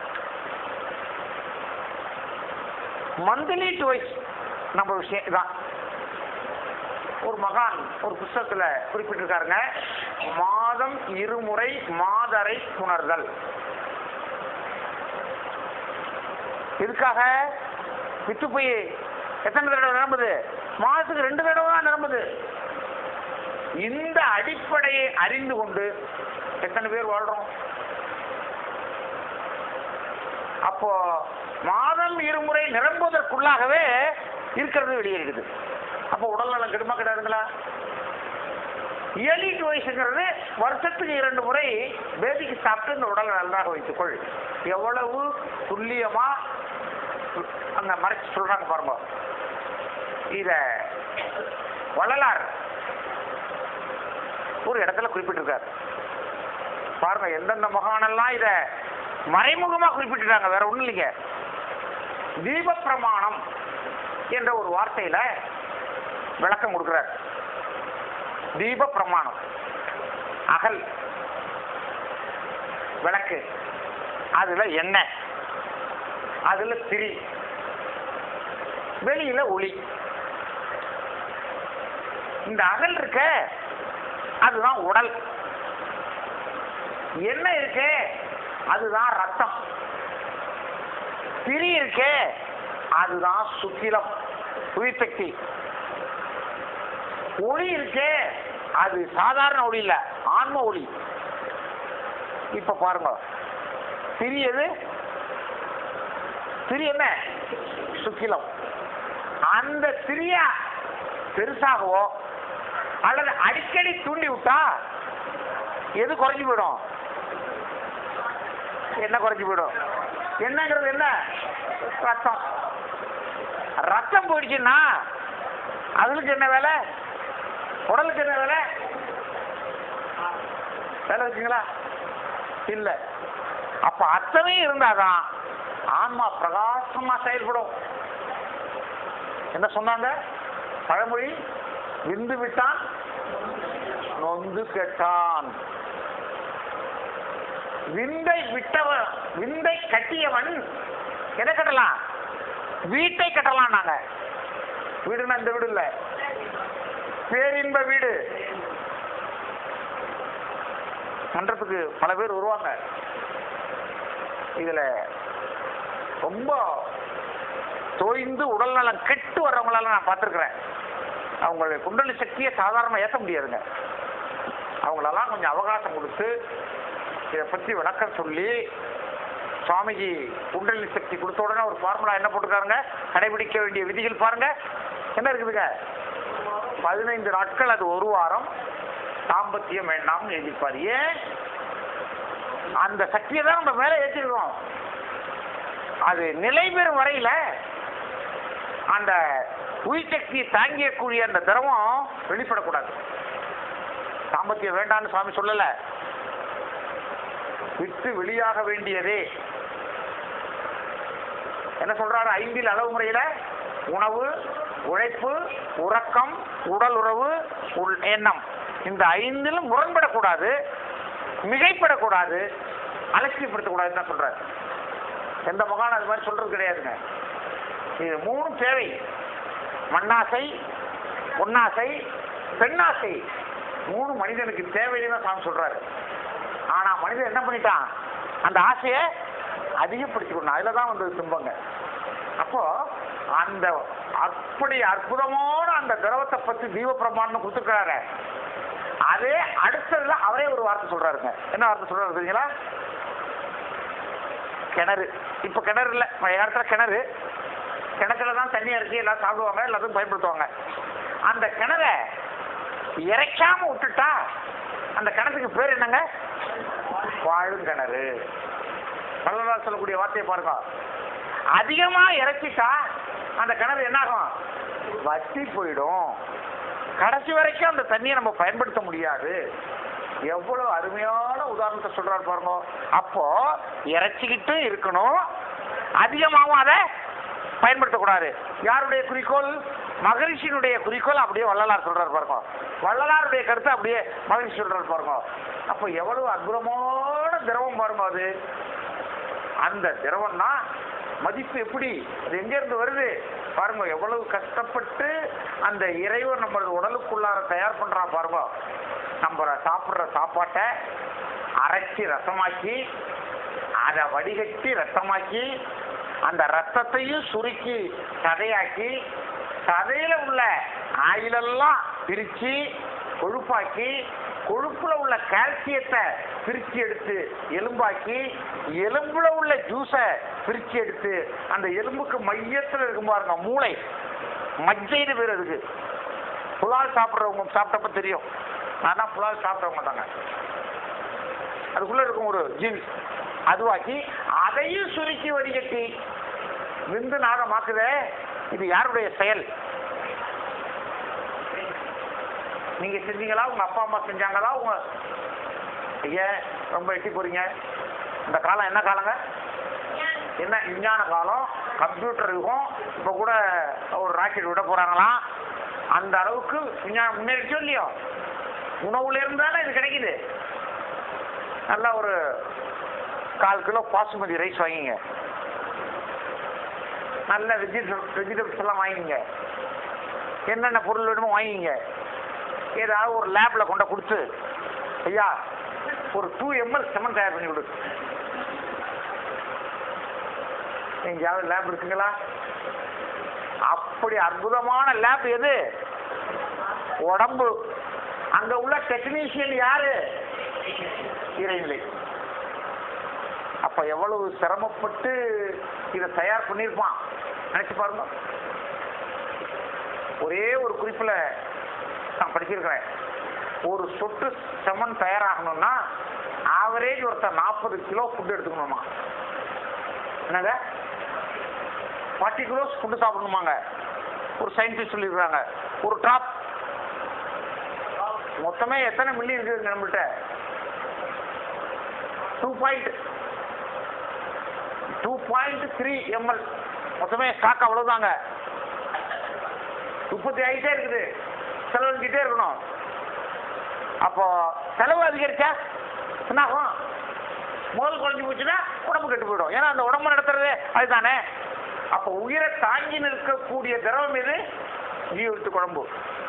அது வெளியேறும் போது அதோட மிதந்திருக்கக்கூடிய எதுவும் போது உயிரணுக்களும் போகின்றன. ஏன்னா அந்த உயிரணுக்கள் தான் குழந்தை உற்பத்திங்க இல்லையா? அப்ப அதையும் அது தேவையில்லாத போதும் அந்த உயிரணுக்கள் போச்சுன்னா உயிரணுக்களுடைய கவுண்டிங் என்னாக வர வர குறைஞ்சிக்கிட்டே வரும். மொத்தமே 3 lakhs என்னமோ தான் சொல்றாங்க ஆண்களுக்கு. பெண்களுக்கு கொஞ்சம் கூட இருக்குன்னு சொல்றாங்க. அதுவும் என்னன்னா பூப்பு எய்தக்கூடிய காலத்துல கொஞ்சம் அதிகமாயிடுதான். மாதம் மாதம் அந்த அந்த மென்சஸ் பீரியட்ல வேற வேஸ்ட் ஆயிடுதான். அப்ப பாருங்க இந்த இயற்கை நிகழ்ச்சிகள்லாம் நடந்து கொண்டிருக்குது. அதோட நம்ம செயற்கையாக அந்த உயிர் சக்தியை மேந்திருக்கக்கூடிய திரவத்தை வெளியேற்றணும்னா இந்த உடல்ல நீண்ட நாள் தங்கியிருக்க வேண்டிய அந்த ஆற்றல் பாதியிலேயே கெட்டுவிடும். அப்ப இதை உணர்ந்த பிறகுதான் எதனுடைய மதிப்பு நமக்கு தெரியுது? பிசினுடைய மதிப்பு தெரிகிறது. இது குறைஞ்சாதான் ஜீவகாந்தம் குறையும். சில நேரங்கள்ல நம்ம சாப்பிடக்கூடிய உணவுனுடைய நிலையிலையும் அந்த உற்பத்தி குறையுங்க. அதுக்காக சத்தான ஆகாரத்தை சாப்பிடணும். நம்ம நல்ல காய்கறி, கீரைகள், பழங்கள் இதெல்லாம் சாப்பிடும்போது அது கிராஜுவலா உற்பத்தி ஆகும். கிராஜுவலா காந்த சக்தியை கொடுத்து கொண்டே இருக்கும். இப்ப பாருங்க, காந்த சக்தி குறைஞ்சா உடம்புல முதல்ல வர்றது வலி. எனக்கு வரும் வலி. ஏன் வருது? உடம்புல காந்த ஓட்டம்னு ஒண்ணு இருக்குது. இந்த காந்த ஜீவகாந்தம் தான் ரத்த ஓட்டம், வெப்ப ஓட்டம், காற்று ஓட்டம் மூன்றையும் சரி பண்ணுது. எப்படி சரி பண்ணுது? நீ ஓம்பாதையில ஒரே வேகத்துல போ, காத்து போற வேகத்துல காத்து மட்டும் போயிட்டு, வெப்பம் போற பாதையில வெப்பம் மட்டும் போயிட்டு, வேகமா போகாத, மெதுவா போகாத, சீரா போ என்று அமைப்பது யாருங்க? ஜீவகாந்தம். இந்த ஜீவகாந்தம் எதுல உற்பத்தி ஆகுது? ஜீவவித்து குழம்புல உற்பத்தி ஆகுது. அப்படி சீராக போகக்கூடிய அந்த பாதையில ஏதோ ஒரு தடை ஏற்படுமே ஆனால், இப்போ கையில 3 ஓட்டம் ஓடிட்டு இருக்குதுங்க. ரத்தம் ஓட்டம் ஓடுது, காற்று ஓட்டம், வெப்ப ஓட்டம், காந்தமும் ஓடுது. இதை இப்படி பிடிச்சி அமைக்கிட்டோம் அல்லது ஒரு கைத்தை போட்டு கட்டிட்டோம், என்ன ஆகும்? கைக்கு 3 ஓட்டமும் போகாது. இப்போ அப்ப கையில கொஞ்ச நாள் கழிச்சு என்ன ஆகும்? மடக்க முடியாது, சொரணை இருக்காது. ஏன்? இங்க ஓட்டங்கள் தடைப்பட்டு விட்டன. இந்த தடை ஏற்பட்டு விட்ட உடனே என்ன ஆகும்னா இங்க வர்றதெல்லாம் என்ன பண்ணும்? இங்க தேங்கும், இந்த இடத்துல தேங்கும். அப்ப உடனே ஒரு மின்குறுக்கு ஷார்ட் சர்க்யூட் ஏற்பட்டு இந்த இடத்துல எந்த இடத்தை அழிச்சுட்டே இருந்தீங்களோ அந்த இடத்துல வலி ஏற்பட்டு விடும். அந்த வலி நீடிச்சு அந்த தேக்கம் ரொம்ப அதிகமாக அதிகமாக என்ன பண்ணும்? அங்க என்ன பொத்தல் விழுந்துரும், பஞ்சர் விழுந்துரும், ஓட்டை விழுந்துரும். ஓட்டை விழுந்தாலும் அந்த இறைநிலை என்ன செய்யுங்களா? ஆகா, அடைச்சிடுவோமே எப்படியாவது அப்படின்னு நினைச்சு அந்த காந்தம் அடைக்கிறதுக்கு முயற்சி பண்ணும். 2 வீலர் பூரா பஞ்சர் ஆயிடுச்சு, கொண்டு போய் கடையில ஒட்டுறோம். இன்ன வரைக்கும் நடிச்ச ஒரு ஒட்டு பிச்சுச்சுன்னா அவ்வளவுதான், வீலே மாற்ற வேண்டியதுதான். ஆனா இந்த வீலை மாற்ற முடியுமா? அந்த இறைநிலை என்ன பண்ணுறது? ஒட்டி பார்க்குது. ஒட்டிக்கிச்சுன்னா வலி நின்று போயிடுது, உடல் நல்லா ஆயிடுச்சு அர்த்தம். இல்லை அப்படின்னா பஞ்சர் ஏற்பட்டதுன்னா அந்த ஓட்டை வழி எங்க ஓட்டை விழுந்தது இந்த பக்கம் போகாது, இந்த ஓட்டை விழுந்த பகுதி வழியா ஜீவகாந்தம் வெளியேற ஆரம்பிச்சிடும். அப்படி தொடர்ந்து வெளியேறினாதான் அது நோய். முதல்ல எது ஏற்பட்டது? வலி ஏற்பட்டது. எதனால? தேக்கத்தினால. ரத்த ஓட்டம், வெப்ப ஓட்டம், காந்த ஓட்டத்தினுடைய தேக்கத்தினால வலி ஏற்பட்டது. அப்புறம் பஞ்சர் விழுந்தது, அந்த பஞ்சர் வழியா ஜீவகாந்தம் வெளியேற ஆரம்பிச்சது, அதுதான் நோய். தொடர்ந்து அது காலத்தால எடுத்துக்கிச்சுன்னா எங்க கொண்டு விட்டுரும்? மரணத்துல கொண்டு விட்டுடும். ஏன்னா உடல்ல அது உற்பத்தியாக ஓட்ட வழியா வெளியே போயிட்டு இருக்குது, எப்படி உடல்ல தாங்கும்? எல்லாம் மரணத்துல கொண்டா, அதுதான் கடைசி கட்டம். அன்பர்களே, இப்போ ஒரு உண்மையை நீங்க தெரிஞ்சுக்கணும். நீங்க தெரிஞ்சிருப்பீங்க, இருந்தாலும் மறுமுறை நான் ஞாபகப்படுத்துறேன். மரணம் என்பது எப்படி நிகழ்கிறது? உயிர் எப்படி போகிறது? கண்ணொலியா காதொலியா? ஏன்னா 4ஆம் நிலை அகத்தாய்வில் நீங்க தெளிவாயிருப்பீங்க. பிறப்புக்கு முன்பும் இறப்புக்கு பின்பும் உயிர்நிலை.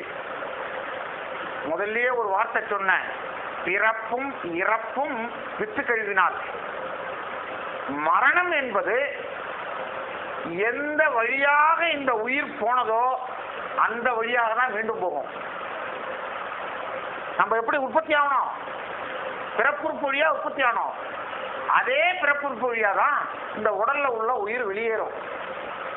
அந்த மகான்கள் அந்த வித்து பைய ஒரு அற்புதமான வார்த்தையை போட்டாங்க, வித்து களையம். அதுக்கு என்ன பேருங்க? மண்களையம். மண்களையத்தை கீழே போட்டா என்ன ஆகுங்க? உடஞ்சி போயிடும். அதான் வித்து களையம்னு சொன்னாங்க. ஏன்னா எப்பவும் உடையக்கூடியது. தூங்குகின்ற நேரத்திலே வாங்குகின்ற மூச்சு திசை மாறி போனாலும் போச்சு. எப்போ அது உடையுதுன்னு சொல்ல முடியாது. நம்முடைய செயல்களினால், எண்ணங்களினால் அது நீடிக்கிறது. செயல்களினால், எண்ணங்களினால் அந்த மரணம் நீடிக்கின்றது. எப்படி எண்ணங்கள்? கோபம் ஒருத்தருக்கு வருது. கோபத்துல லாபமா நஷ்டமா கணக்கு போட்டு பாத்தீங்களா? என்னங்க, எது நஷ்டம்? ஜீவகாந்த நஷ்டம். அதுக்கு டைரக்டா சொன்னா எந்த சக்தி நஷ்டம்? உயிர் சக்தி நஷ்டம். அப்ப எண்ணங்களால நமக்கு உயிர் சக்தி நஷ்டமாகுதா இல்லைங்களா? செயல்கள்னால. என்ன செயல்? பல செயல் நம்மள்கிட்ட இருக்குதுங்க. என்ன? ஆகாரம். ஆகாரத்துல கூட உயிர் சக்தி செலவாகுதா சார்? வர்றதாதான் நீங்க சொன்னீங்க. இப்ப செலவாகிறதா சொல்றீங்களே. ரைட்டு, சாப்பிட்றோம் 5 இட்லி. அதை செரிக்க வைக்கிறது யாரு? ஜீவகாந்தம் தானே. நான் வாய்க்கு ருசியா இருக்குன்னுட்டு அதை டபுள் ட்ரிபிள் ஆகுனா அது என்ன பண்ணும்? பார்க்கும், உள்ளுக்கு வரும். என் கெப்பாசிட்டி 5 தான்டா. 5 கரைச்சி வச்சுட்டு அது பாட்டு அது இடத்துக்கு போயிடும். மீதி எங்க இருக்குது? வயிற்றுக்குள்ளார இருக்குது. நீங்க சாப்பாடெல்லாம் செய்வீங்க, நைட்டு பொரியல் கூட்டு மீந்து போச்சு மூடி வச்சுட்டு வந்துடுறீங்க. காலையில இருக்கு பேர் எப்படி இருக்கு? பூச்சி போச்சு, கெட்டு போச்சு, புடிச்சு போச்சு சொல்றோமா இல்லையா? அப்ப வயசுல மீதி இருந்தா அது என்ன ஆகும்? புளிச்சு போகுமா போகாதா? அப்ப ஏப்பம் வரும் உனக்கு, புளிச்ச ஏப்பம்மா. என்னடா புளிச்ச ஏப்பம் வரும்? ஒண்ணுமே திங்கலங்க, புளிச்ச ஏப்பம் வருதுப்பா.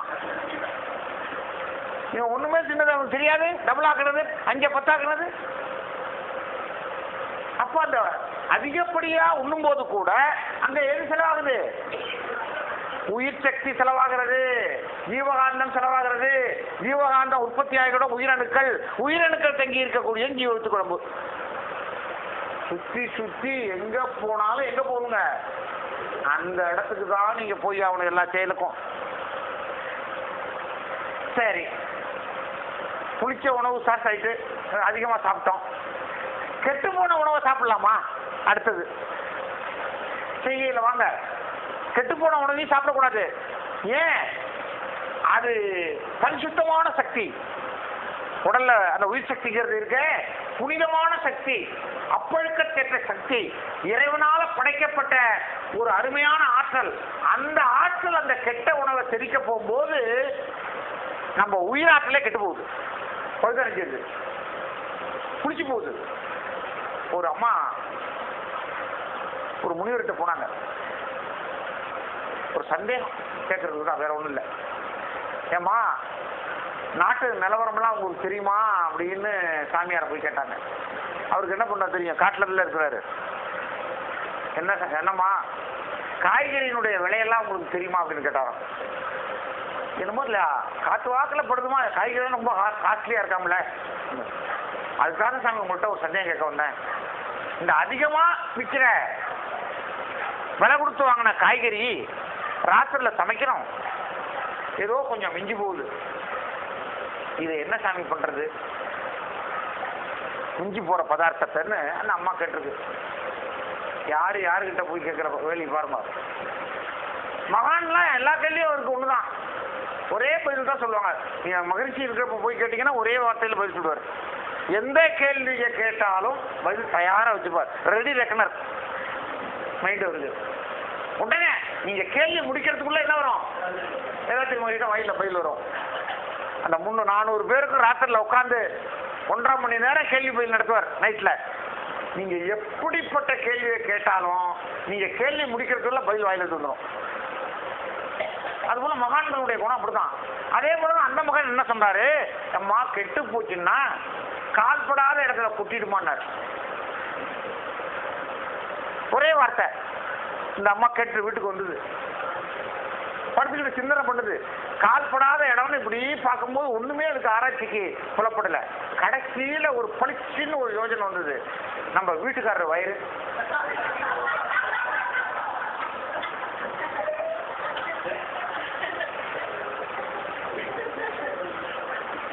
ராத்திரி மிஞ்சி போனத புளிச்சு போனதை விடிஞ்சு என்ன பண்றாங்க, லேசா அடுப்புல வச்சு, நீங்க எல்லாம் செய்ய மாட்டீங்க எனக்கு தெரியும்,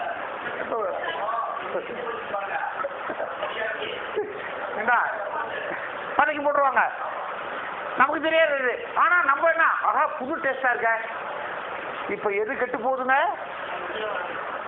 இங்கதான் கவனிக்கணும். அதனால அதிகப்படியா சாப்பிடும் போது கூட இதுதான் செய்கை எண்ணம். செய்கை எண்ணத்தினால நமக்கு எது கெட்டு போகுது, ஜீவவித்து குழம்பு பாதிக்கப்படுகிறது. இன்னும் பாருங்க, கோள்களுடைய நிலை அலைனால நமக்கு இப்ப கவர்மெண்ட் வித்து சக்தியோடு தொடர்புடையது, சுத்த சக்தியோடு தொடர்புடையதுன்னு.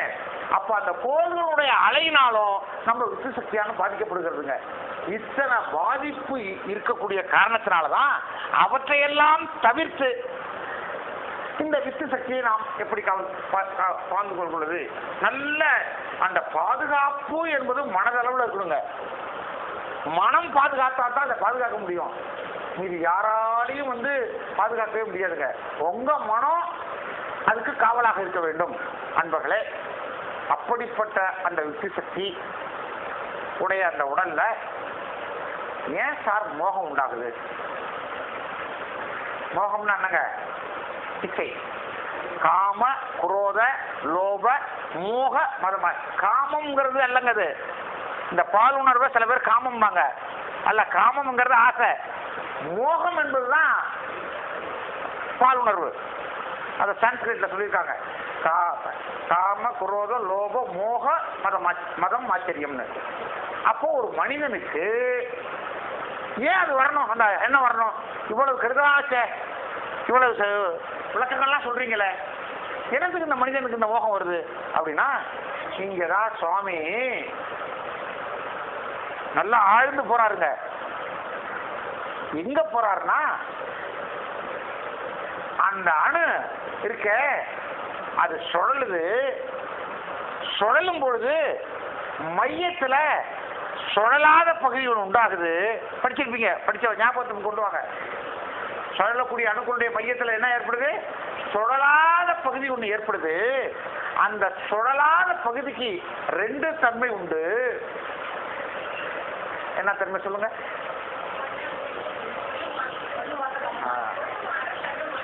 ஆமா, இருக்க விசை, விளக்கும் விசை. அட்ராக்ஷன், ரெஃபல்சிவ். ஆகர்ஷணம், பிரதிகர்ஷணம். அடைப்பான், விடுப்பான். கொள்ளல், தள்ளல். இந்த ரெண்டு தன்மையும் அந்த விண்ணுக்கு உண்டு மையத்துல. இப்ப பாருங்க, அதே விண்ணுதான் எங்க மிதக்குது? ஜீவத்து குழம்புல உயிரணுக்களாக லைஃப் ஃபோர்ஸ் சொல்றோம், மிதக்குது. அப்ப அந்த அணுவுடைய மையத்துல என்ன இருக்கும்? அந்த சுழலாத பகுதி இருக்கும். அந்த ரெண்டு ஆற்றல் இருக்கும், கொள்ள ஆற்றல் இருக்கும், விளக்கு ஆற்றல் இருக்குமோ இல்லையோ? அந்த நிலையில இந்த வித்து எந்த வயதுல எந்த மனநிலையில ஒரு மனிதனிட்ட இருந்து வெளியேறியதோ, வெளியேறி ஒரு உயிரை உற்பத்தி பண்ணியதோ பாருங்க. எந்த வயதுல, எந்த மனநிலையில, எந்த வயதுல, அந்த வாலிப பருவத்துல எந்த மனநிலையில, உணர்ச்சி வேகத்துல வெளியேறி ஒரு உயிரை உற்பத்தி பண்ணுகிறதோ, இவனுடைய வயதும் இவனுடைய மனநிலையும் எங்க போயிடுது? அந்த உயிருக்கு போயிடுது. ஏன்? அங்க என்ன சக்தி இருக்குது? கொள்ளல் இருக்குது. அது வாங்கி வயசுக்குள்ள வளரக்கூடிய குழந்தை வச்சுக்குது. அந்த வச்சுக்கிட்ட இருப்பு இருக்கு, அது எப்ப வெளியேறுது? அந்த வயசு வரும்பொழுது. அந்த எண்ணம் தானாக வந்து அந்த மோகம், அந்த உணர்வு, அந்த உறவு வேண்டுங்கிற எண்ணம் அந்த வயதுல வந்துருக்கு. இப்ப இது இயற்கையாக ஏற்படுத்துறது தானே? சொல்லுங்க பார்ப்போம். அதனாலதான் அந்த குறிப்பிட்ட வயது வந்தோடனே அப்பா நினைப்பாரு, அம்மா நினைப்பாங்க, ஏண்டா நீ இந்த வயசுல கெட்டு போற? எடுத்தது யாரு? அந்த புள்ள கெட்டு போறதுக்கு காரணமா இருந்தது யாரு? யோசனை பண்ணி பாருங்க. நீங்க எல்லாம் தயவு செய்து தப்பா நினைக்காதீங்க. ஏன் உங்களுக்குன்னு மறுபடியும் ஞாபகம் விட்டுறேன். நம்ம எல்லாம் எப்படியோ வாழ்ந்துட்டோம். இந்த விளக்கம் நமக்கெல்லாம் சொல்லி கொடுக்கல. இப்ப மகரிஷி வந்து நமக்கு சொல்லி கொடுக்குறாரு. அப்ப இதை நம்ம எங்க யாருக்கு சொல்லி கொடுக்கணும்? அதை எடுத்துங்க. நம்ம குழந்தைகளுக்கு, நம்ம வருங்கால குழந்தைகளுக்கு போகணும்னு தான் இப்ப உங்களுக்கு இந்த கல்வி. நம்ம எப்படியோ ஆடு மாடு மாதிரி வாழ்ந்துருக்கலாம் இல்லைங்களா? அந்த எண்ணம் நமக்கு இப்ப வரக்கூடாது. நம்ம குழந்தைகளுக்காக தான் இந்த கல்வி நமக்கு சொல்லி கொடுக்குறாங்க. இது ஒரு பியூர் சயின்ஸ் தான். இது வந்து ஒரு மோசமான கல்வி அல்ல, வெறுக்கக்கூடிய கல்வி அல்ல. இது எல்லாரும் ஏற்றுக்கொள்ளக்கூடிய கல்வி. இப்ப இது வரைக்கும் சொன்னேனே, இந்த கல்வி தேவையா தேவையில்லை? நீங்க பதில் சொல்லுங்க பார்ப்போம். ஆமா, இல்லைன்னா அது மகிழ்ச்சி அதை பாடத்திட்டமா கொண்டு வர மாட்டாரு. ஆகையினாலதான் அந்த குறிப்பிட்ட வயதில் அவங்களுக்கு அந்த மோகம் என்ற ஒரு எண்ணமானது அவங்களுக்கு ஏற்படுகிறது. அன்பர்களே, முதல்ல சொன்ன ஒரு வார்த்தை, ஆயுர்வேதத்துல இதை பத்தி நிறைய ஆராய்ச்சி பண்ணியிருக்கிறாங்க. அந்த காலத்துல உள்ள டாக்டர்ஸ் எல்லாம் எப்படிப்பட்ட டாக்டர்ஸ் நினைக்கிறீங்க? இது மாதிரி விஞ்ஞான கருவிகள்லாம் இருந்ததா? அவங்கெல்லாம் ஒரு நாள்ல இருந்து கருவளர்ச்சியை கண்டுபிடிச்சிருக்காங்க. அன்னைக்கு தாம்பத்திய உறவு அன்னைக்கு அந்த கரு எப்படி இருக்கும், 3வது நாள் அந்த கரு எப்படி இருக்கும், முதல் மாதத்துல எப்படி இருக்கும், அது மாதிரி ஒவ்வொரு மாதத்தையும் அவங்க கணக்கு போட்டு பார்த்துருக்குறாங்க. அப்ப ஸ்கேன் இருந்ததா, ஏதாவது அறிவியல் வளர்ச்சி இருந்ததா? கிடையாது. இருந்தாலும் இந்த குழந்தை எப்படி வளருதுன்னு கண்டுபிடிக்கணுமே, அதுக்காக அந்த மருத்துவர்கள் என்ன பண்ணாங்கன்னா ஒரு தந்திரம் செஞ்சாங்க. என்ன தந்திரம்? கர்ப்பமா இருக்கக்கூடிய பெண்ணு இறந்துட்டா வயசுல குழந்தையோட புதைச்சா பாவம். எப்படி கொண்டு வந்தாங்க? பாவம்னு ஒண்ணு கொண்டு வச்சுட்டாங்க. அப்ப என்னையா செய்யணும்? வயிற்றை அறுத்து குழந்தைய தனியா எடுத்து தாய் வேறு புள்ள வேறு தான்பா புதைக்கணும், இல்லைன்னா பெரும்பாலும் வந்துடும் அப்படின்னு ஒரு கதைய பரப்பி விட்டாங்க. இப்ப யாராவது செத்தா புதைப்பாங்களா? அவங்க இப்பதான் மருத்துவர்கள் ஆரம்பிச்சிட்டாங்க. என்னப்பா இந்த தெருவில் ஒரு அம்மா செத்து போச்சு, எத்தனை மாசமா 3 மாசமா, உடனே மருத்துவர் தான் போவாரு. யாருப்பா மருத்துவர் வாங்க, இப்ப எப்படி இந்த புதைக்கிற ஆளெல்லாம் சடங்கு போறாங்க, அது மாதிரி அந்த காலத்துல அவங்க இருந்தாங்க. இங்க இருந்து போய் என்ன பண்ணுவாங்க? வயிற்று அறுப்பாங்க. இவங்களுக்கு நோக்கம் என்ன? வயிற்றுல எப்படி இருக்குன்னு பார்க்கணும். அப்ப அது மாதிரிதான் இதெல்லாம் 10 மாதம் வரைக்கும் கண்டுபிடிக்கிறதுக்கு எவ்வளவு நாளா இருக்கணுங்க? ஒரே நாள்லயா முதல் நாள் கர்ப்பமுள்ள பொண்ணு செத்துது கிடையாது. எப்பயோ 3 மாசத்துல உள்ள ஒரு அம்மா செத்துருக்கோம். ஓ 3 மாசத்துல இந்த குழந்தை எப்படி இருக்கா? ரைட்டு. அப்புறம் 1 மாசத்துல உள்ள ஒரு பொண்ணு எங்கேயாவது செத்துருக்கோம், அதை இவனை தான் கூடுவாங்க, கிராமத்துல மருத்துவரை கூட்டுவா, அடுத்து வெளியே எடுக்கணும், அடுத்துனா அந்த அப்ப எப்படி இருக்கு இப்படி பார்த்துதான் மகான்கள் அத கவியாகவும் எழுதிட்டாங்க. கவனிங்க எப்படி கண்டுபிடிச்சாங்கன்னு. முதல் நாள் புள்ளி என்னங்க கரு எப்படி இருக்குங்க? ஒரு புள்ளி. நம்ம ஃபுல் ஸ்டாப் வைக்கிறோம் பாருங்க, அன்னைக்கு முதல் நாள் அப்படிதான் இருக்குமா. 3ஆம் நாள் கமா. இந்த புள்ளியும் கமாவும் இப்ப ஏன் பயன்படுத்துறோம்னு நீங்க தெரிஞ்சுக்கணும். சாமி தான் இதுக்கு சரியான விளக்கம் கொடுத்தாரு. இந்த ரோம லெட்டர் ஒன்று இருந்தது பாருங்க, 1 2 அதெல்லாம் மறைஞ்சு போச்சு. தமிழ் எழுத்துல கா மறைஞ்சு போச்சு. இன்னைக்கு நிலைச்சு நிக்கிறது எது? 1 2 3 தான் நிக்குது. என்ன காரணம்னு சாமிக்கு கேட்டாரு. எப்பா இது வயசுல உற்பத்தி ஆனது ராத 1 2ன்ட்டாரு நம்ம மகிழ்ச்சி. அப்போ ஃபுல் ஸ்டாப் முதல் நாள், கமா 3ஆம் நாள், முதல் மாதம் கம்பம் குச்சி. முதல் மாத கரு எப்படிங்க இருக்கும்? குச்சி மாதிரி இருக்கும். 2வது மாதம் 2 பாருங்க, 2 அப்படியே பாருங்க, போட்டு பாருங்க, தலை 2 என்னங்க? தலை. 3வது மாதம் பாருங்க, மேல ஒரு உழவு கீழே ஒரு உழவு, தலை கீழே காலு ஒரு அமைப்பு 3ல. 4வது மாதம் 4 சில பேர் இப்படி போடுவாங்க அப்படி போடுவாங்க, இப்படிதான் சரியான 4. மூக்கு 4வது மாசம் என்ன வந்துருச்சு? மூக்கு வந்துருச்சு. 5வது மாசம் இந்த காதை 5 போட்டு பாருங்க, செவி வந்துருச்சு, காது வந்துருச்சு. 5வது மாதம். 6வது மாதம் காலில் வந்து நகம், கால் கை எல்லாம் நகம் முடிச்சிருக்கான். 7வது மாதம் முடி. இந்த 7வது மாதத்துலதான் தாய்மார்களுக்கு என்ன வரும்? வாந்தி வரும். அவங்களே சொல்லுவாங்க இப்பதான் பிள்ளைக்கு முடி முளைக்குது. உண்மை. யாரோ ஒருத்தவங்க இதை தெரிஞ்சு முந்தி சொல்லி இருந்திருக்காங்க. அந்த 7வது மாதத்துல வயிற்றுல உள்ள கருவுக்கு முடி முளைச்சா அந்த முடி என்ன ஆகுனா உடுத்தும். சோத்துல முடி போயிட்டா நம்மள என்ன பாடுபடுத்துங்க? கடைசியில முடி சின்னதுதான், நாக்கில் போயிட்டோன்னா அது எப்படி ஆகும் பிடிங்கி எடுத்துருவோம். அதனால சண்டை கூட வரும். அந்த அம்மா வருத்தப்பட்டுக்கும். என்ன பண்றது? தலையில இருக்க வேண்டிய முடி இலையில கிடக்குன்னு அன்னைக்கு சொன்னார்ல அவரு. தலையில இருக்க வேண்டிய முடி இலையில இருக்குது, அது இருக்க வேண்டிய இடத்துல இருக்க மாட்டேங்குது, வேண்டாம் இடத்துல போய் விழுவுது அப்படின்னு வேலை விட்டுவாங்க. அதனால குடும்பத்தில் சண்டை வேணும். அப்போ முடி முளைச்சா அந்த கருவறையில் இருக்கு பாருங்க, அப்போ அங்க ஒரு உறுத்தல், வாந்தி வரும். ஏன் முடி முளைச்சிருக்குன்னு சொல்லுவாங்க பெரியவங்க. உடனே அந்த வாந்திக்கு என்ன பண்றாங்க?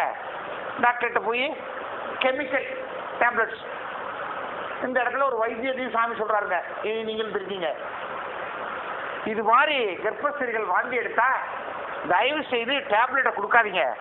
ஏன்னா நீங்க சாப்பிட்ற டேப்லெட் யாரை பாதிக்கும்? குழந்தைய பாதிக்கும். என்ன நீங்க சாப்பிட்ற சாதாரணலாம் ரசமாக்கி தான் அது போல. அதுக்காக நான் ஒரு வைத்தியம் சொல்றேன் கேட்டுங்கன்னார் சாமி. என்ன சாமி? ஜீரகம் வாங்குங்க, எலும்பிச்சம்பழம் வாங்கி புளிஞ்சு சாறு எடுத்துங்க, அந்த ஜீரகத்தை அதில் நல்லா ஊற வைங்க, காலையில வெயில்ல ஒரு தட்டில் உழைச்சிருங்க. இப்போ மீதி சாறு இருக்கும், ஃபுல்லாக இழுக்காது. அன்னைக்கு சாயந்தரம் காய்ஞ்ச ஜீரகத்தை மறுபடியும் அதில் அள்ளி போடுங்க. இப்படி 2வது நாள் போட்டிங்கன்னா இழுத்துரும். மறுபடியும் தட்டில் நல்லா காய வச்சு ஒரு டப்பாவில் அள்ளி போடுங்க. வாந்தி வர போதெல்லாம் அந்த தாய்மாரை கொஞ்சம் கொஞ்சம் வாயில் அள்ளி போட்டுங்கன்னு சொன்னார். அதை செஞ்சு பலன் கண்ட ஆள் நான் தாங்க. உடனே எங்கள் டாக்டர் கொடுத்துட்டேன். வாந்தி நின்று போச்சு. எவ்வளோ பெரிய சித்த வைத்தியம் அதில் அடங்கி. ஐயா சித்த வைத்தியருங்க, சாமி ஒரு சித்த வைத்தியர்.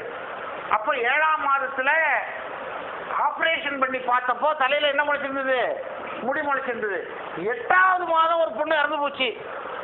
அதை அறுத்து பார்த்தாங்களாம்.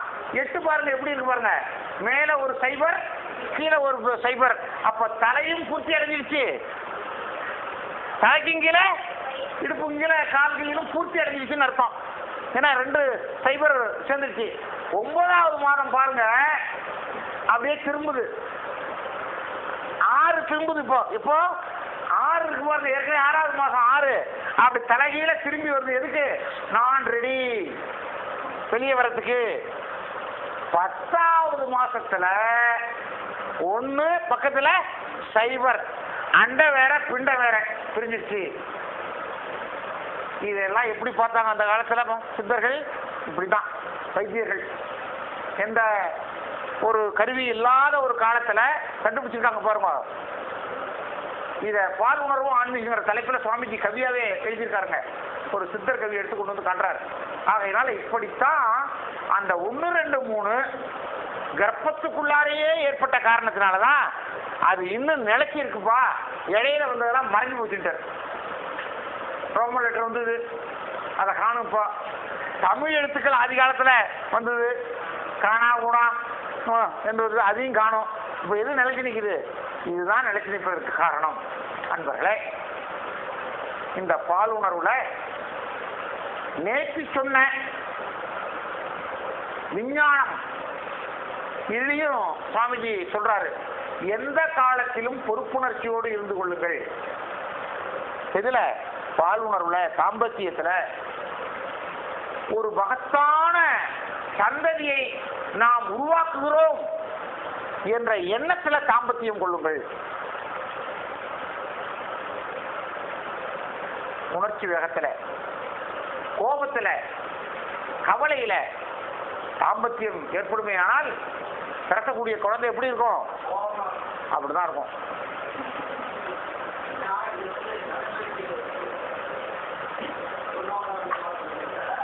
அதுதான் அறிவிலும் மனநிலையிலும் கணவன் மனைவி ஒத்தவராக இருக்க வேண்டும். அதே நேரம் கருவுறும் காலத்தை கோள்கள் நிலை சரியாக இருக்க வேண்டும். கருவுறும் காலத்தை சூழ்நிலை சரியாக இருக்க வேண்டும். தந்தையினுடைய மனநிலையும் தாயினுடைய மனநிலையும் நிறைவாக இருக்க வேண்டும். ஒண்ணுக்கு முரண்பாடா தாம்பத்தியம் ஏற்படுமையானால் பிறக்கக்கூடிய குழந்தை முரண்பாடான குழந்தையாக தான் பிறக்கும். அதெல்லாம் அறிவிலும் அழகிலும் ஒத்த நோக்குடையவர். ஒரு உதாரணம் சாமி சொன்னாருங்க, பெர்னாட் ஷா. இது நடந்த கதையா. ஒரு அம்மா அவரோட அழக மட்டம் தட்டணுங்கிறதுக்காக கண்ணுக்கரையில் இருப்பாரு. என்னாட்டம் அழகா இருப்பாருங்க. அவர்கிட்ட இந்த அம்மா ரொம்ப சகப்பு, ரொம்ப உண்மையிலேயே அழகு போயிருக்காங்க. ஐயா ஒன்றரை நிறுத்த போறேன், முடிக்க போறேன். அவரை மட்டம் தட்டணும்னு போனது அந்த பொண்ணு. உண்மையில இல்ல, ஐயா உங்கள்கிட்ட அறிவாற்றல் அற்புதமா இருக்குது, என்கிட்ட அழகு அற்புதமா இருக்குது, 2 பேரும் கல்யாணம் பண்ணிட்டா பிறக்கக்கூடிய குழந்தை அழகாவும் பிறக்கும், அறிவாக்கலும் பிறக்குமே அப்படின்னு கேட்டார். உடனே அவர் சொன்னாராம், ஏன் போல அழகும் ஓம் போல அறிவும் பிறந்துட்டா என்ன பண்ணுவேனா? இவரு எப்படி மட்டும் இருக்காரு பாருங்க. ஆகையினால இதுல உள்ள கருத்து என்னன்னு கேட்டீங்கன்னா, அந்த காலத்துல பழங்காலத்துல நல்ல முறைகள் எல்லாம் அவங்க அடாப்ட் பண்ணியிருக்காங்க. இயற்கையாகவே பெரியவர்கள் செஞ்சிருக்கிறாங்க. அந்த தாம்பத்திய உறவு பாத்தீங்கன்னா கல்யாணத்துக்கு நாள் பார்த்தது மாதிரி இதுக்கும் நாள் பார்ப்பாங்க. எங்க அம்மா சொல்ல நான் கேள்விப்பட்டிருக்கேங்க. நான் கல்யாணம் ஆகி பல மாதங்கள் ஒப்பனை நான் பார்க்கலடா, அப்படியெல்லாம் இருந்த காலம்டா நாங்க. இந்த காலத்துல பிள்ளைங்க இப்படியெல்லாம் இருக்குது அப்படின்னாங்க. ஏன்? அவங்க நல்ல நாள் பார்த்துருக்காங்க, கோவிலுடைய சஞ்சாரத்தை அவங்க ஆராய்ஞ்சிருக்கிறாங்க. அதே நேரத்தில் உடலையும் பார்த்துருக்காங்க. அந்த தாம்பத்திய உறவும் போது அப்டமின் அடிவயிறு லேசா இருக்கணும், ஆகாரம் அதிகமா எடுத்துக்க கூடாது. இப்ப யார் நாள் பார்க்கறா? கல்யாணத்துக்கு மட்டும்தான் நாள் பார்க்கறாங்க. அன்னைக்கு தாலி கட்டின நேரத்தில் இருந்த கோள்கள் அன்று இரவு இருக்குதா? என்ன ஸ்பீட்ல ஒரு கோல் சுத்திட்டு இருக்குது, இடம் மாறிடுச்சே, ஏன் அவங்க அதை அறையில? அப்போ அன்றைக்கு இரவே தாம்பத்தியம் உறவு வச்சிடுறாங்க. எப்படி? காலையில கல்யாணத்துல சாப்பாடு, டிஃபன் பொண்ணு மாப்பிள்ள சாப்பிடுது, மத்தியானம் விருந்து, சாப்பிடலனாலும் வீடியோ எடுக்கணுமே சாப்பிடுறது மாதிரி, பொண்ணு மாப்பிள்ளைக்கு விட்றாப்புல, மாப்பிள்ளை பொண்ணு கூட்டுறாப்புல சாப்பிடுறாங்க. அன்னைக்கு ராத்திரி ரிசப்ஷன், சாயந்தரம் யார் வீட்டுல? மாமியார் வீட்டுல, அங்க சாப்பாடு. அன்னைக்கு ராத்திரி தாம்பத்தியம். பிறக்கக்கூடிய குழந்தை எப்படி பிறக்கும்? மந்தமான குழந்தை, மக்கு குழந்தை, மனநிலை இல்லாத குழந்தை தானே பிறக்கும். ஆகையினாலதான் அந்த காலத்துல என்ன ஒரு வச்சிருந்தாங்கன்னா, தாம்பத்தியத்தின் போது பாலும் பழமும் தான் சாப்பிடணும். யார் கையில கொடுத்து அனுப்புறாங்க? பொண்ணு கையில பாலும் பழம் கொடுத்து அனுப்புவாங்க. இப்ப அது என்ன ஆயிடுச்சு? திரைப்படத்திலிருந்து சடங்காயிடுச்சு. இப்படிதான் கொண்டு போகணும் போல இருக்கு. இது பாத்தீங்கன்னா இது நல்ல அங்க தின்னுட்டு வந்திருக்கோம், பாலும் பழத்தையுமா பாக்குறது நினைச்சு பாருங்க. அப்படிப்பட்ட சூழ்நிலையில பிறக்கக்கூடிய இது நல்ல கல்விமா. இதெல்லாம் நம்ம குழந்தைகளுக்கு நம்ம சொல்லிக் கொடுக்கணும். அதுவும் பாருங்க, முன்னிரவு பின்னிரவு தள்ளி என்னங்க? ஆமா, அந்த அந்த விடிய அதாவது அந்த பிரம்ம முகூர்த்த காலம் சாமி தேர்ந்தெடுத்துக்காரு. அந்த பிரம்ம முகூர்த்த காலத்துல அந்த தாம்பத்தியம், அது வரைக்கும் எந்த குழந்தைய காத்துட்டு இருக்கு? இதையெல்லாம் நம்ம குழந்தைகளுக்கு சொல்லிக் கொடுப்போமே, பிராங்கா சொல்லிக் கொடுப்போமே. அப்பா போங்க, இந்த டைத்துல உங்களுக்கு டைம் ஃபிக்ஸ் பண்ணி இருக்குது, ஏன் நம்ம சொல்லிக் கொடுக்க கூடாது? இது என்ன நல்ல கல்வி இல்லையா? விஞ்ஞான கல்வி இல்லையா? சொல்லிக் கொடுக்கலாமே. அதனாலதான் அந்த காலத்துல தாம்பத்தியம் போது அதை தடைப்படுவதற்கு என்ன, இயற்கை தடைகள் எல்லாம் அடாப்ட் பண்ணியிருக்காங்க. உணர்ச்சிகளை ஊட்டக்கூடிய உணவு முறையை தவிர்த்திருக்காங்க. இந்த வெங்காயம், சில காய்கறிகள் எல்லாம் சாப்பிட மாட்டாங்க அமாவாசை பௌர்ணமி போது. ஏன்னா அமாவாசை பௌர்ணமி போது உடலுறவு கொண்டா பிறக்கக்கூடிய குழந்தைகள் என்ன பண்ணும்? மனநிலை கொண்டு. சாமியே சொல்றாரு ஒரு ஸ்பீச்சில், இன்னைக்கு மனநிலை கொண்டக்கூடிய குழந்தைகள் பிறப்பதற்கு காரணமே தாய் தந்தையர் தான் காரணம். அமாவாசை பௌர்ணமியில விரதம் இருக்கணும். பௌர்ணமி அன்னைக்கு இன்னைக்கு என்ன நிலவுன்னு போறாங்க? ஹோலி டே. அது என்னடாங்க? ஹோலி டே, புனித நாள். அவங்க 2 பேருக்கும் அன்னைக்கு ஜாலி டே மாத்திக்கிட்டாங்க. அப்போ பிறக்கக்கூடிய குழந்தை எப்படி பிறக்கும்? அப்போ இப்ப நமக்கு தெரிஞ்சு போச்சு. அதனால இந்த அமாவாசை பௌர்ணமி போது விரதம் இருக்கணும்பா, தாம்பத்தியம் கூடாதுன்னு பிராங்கா சொல்லுங்கள. இதுல என்ன தப்பு இருக்குது? ஆகையினால் அன்பர்களே, இந்த கல்வி என்பது அத்தியாவசியமான கல்வி, அடிப்படையான கல்வி. வருங்கால சந்ததி நல்ல முறையில் தெரிந்து நல்ல சந்ததிகளை உருவாக்கக்கூடிய ஒரு கல்வி என்று நீங்கள் உணர்ந்து, இத வருங்கால நம்முடைய குழந்தைகளுக்கு தக்க முறைப்படி தக்க காலத்துல தக்க முறைப்படி தக்க காலத்துல போதிக்கப்பட வேண்டிய கல்வி என்று கூறி இந்த சிந்தனை விருந்தை இத்தோடு நிறைவு செய்து கொள்வோம். வாழ்க வையகம், வாழ்க வையகம், வாழ்க வளர்க்க.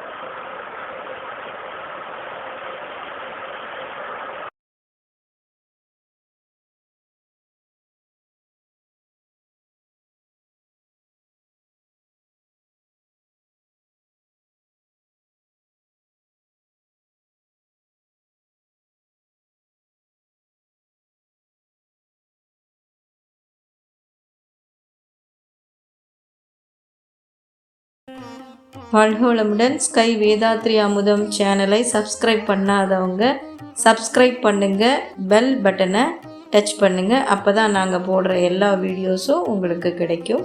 நன்றி. வாழ்க வளமுடன்.